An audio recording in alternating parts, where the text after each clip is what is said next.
Mess ಹಾಗೆ hotel ಮಾಲೀಕರಿಗೆ ಈಗ ಆಹಾರ ಇಲಾಖೆ ಎಸ್ಪೆಷಲಿ ಆರೋಗ್ಯ ಇಲಾಖೆಯ ಅಡಿಯಲ್ಲಿ ಬರುವಂಥ ಆಹಾರ ಸುರಕ್ಷತಾ ಅಧಿಕಾರಿಗಳು ಒಂದು ಶಾಕ್ ಅನ್ನು ಕೊಟ್ಟಿದ್ದಾರೆ. ಕಳಪೆ ಗುಣಮಟ್ಟದ ಆಹಾರ ಇದ್ರೆ ಕಿಚನ್ ಸೀಸ್ ಆಗುತ್ತೆ. ಎಚ್ಚರ. ಆಹಾರದಲ್ಲಿ ಸೋಡಾ ಬಳಸೋ ಮುನ್ನ 2 ಬಾರಿ ಯೋಚನೆ ಮಾಡಬೇಕು.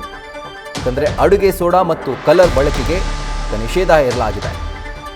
ಮೆಸ್ಗಳಲ್ಲಿ ಅಡುಗೆ ಸೋಡಾ ಬಳಕೆ ಬಗ್ಗೆ ದೂರುಗಳು ಬಂದರೆ, ಸೋಡಾ ಯೂಸೇಜ್ ಬಗ್ಗೆ ಅಥವಾ ಕಲರ್ ಬಳಕೆ ಬಗ್ಗೆ ದೂರುಗಳು ಬಂದರೆ ಕಟ್ಟುನಿಟ್ಟಿನ ಕ್ರಮದ ಬಗ್ಗೆ ಆರೋಗ್ಯ ಸಚಿವ UT ಖಾದರ್ ಎಚ್ಚರಿಕೆಯನ್ನು ಕೊಟ್ಟಿದ್ದಾರೆ.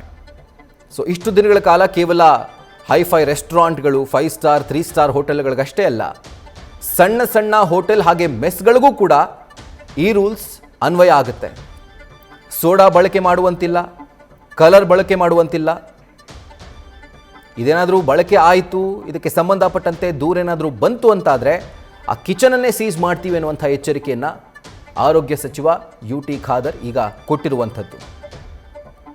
ಸಚಿವರ ಸೂಚನೆಯ ಮೇರೆಗೆ ಅಧಿಕಾರಿಗಳ ತಂಡ ಕೂಡ ಈಗ ರಚನೆಯಾಗಿದೆ. ಸೊ ಇನ್ನು ಮುಂದಿನ ದಿನಗಳಲ್ಲಿ ಫುಡ್ ಸೇಫ್ಟಿ ಮೆಗಾ ರೇಡ್ ಇನ್ನಷ್ಟು ಜಾಸ್ತಿ ಆಗುತ್ತೆ.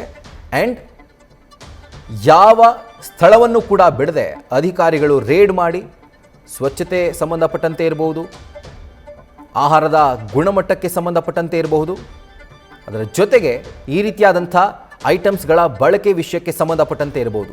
ಯಾವುದರಲ್ಲಿ ಒಂದರಲ್ಲಿ ಏನಾದರೂ ಫೇಲ್ ಆಯಿತು ಅಂತಂದರೆ ಆಗ ಇಡೀ ಕಿಚನ್ ಸೀಸ್ ಆಗುವಂಥ ಸಾಧ್ಯತೆ ಇರುತ್ತೆ.